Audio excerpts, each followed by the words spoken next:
Now, you probably already know that owls usually spend their daytimes fast asleep.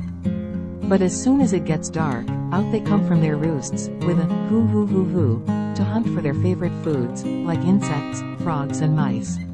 Once upon a time there was a certain owl who had got very bad-tempered in her old age. She really didn't like it one bit if any noises disturbed her daily sleeps.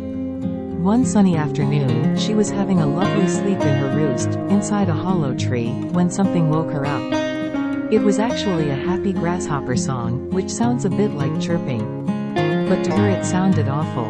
She popped her head out of the hole in the tree and immediately saw the grasshopper who was making all the noise.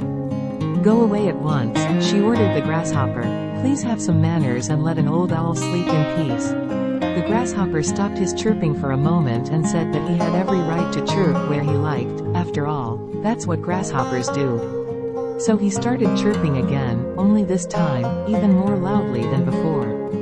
The old owl knew that it was probably not a good idea to get into an argument with the grasshopper.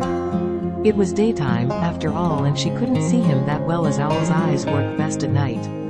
Then she suddenly had an idea.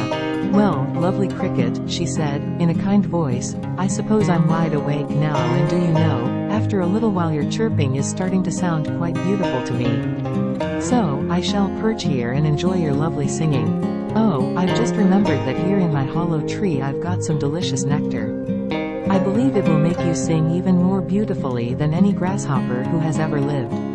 Why don't you just pop up here and have a little taste?"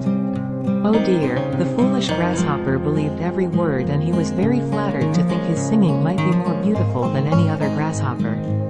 So, with a couple of hops, he was right next to the old owl. Now, of course, she could see him very clearly, and with one quick movement she gobbled him up. And the moral of the story is that you shouldn't always believe flattery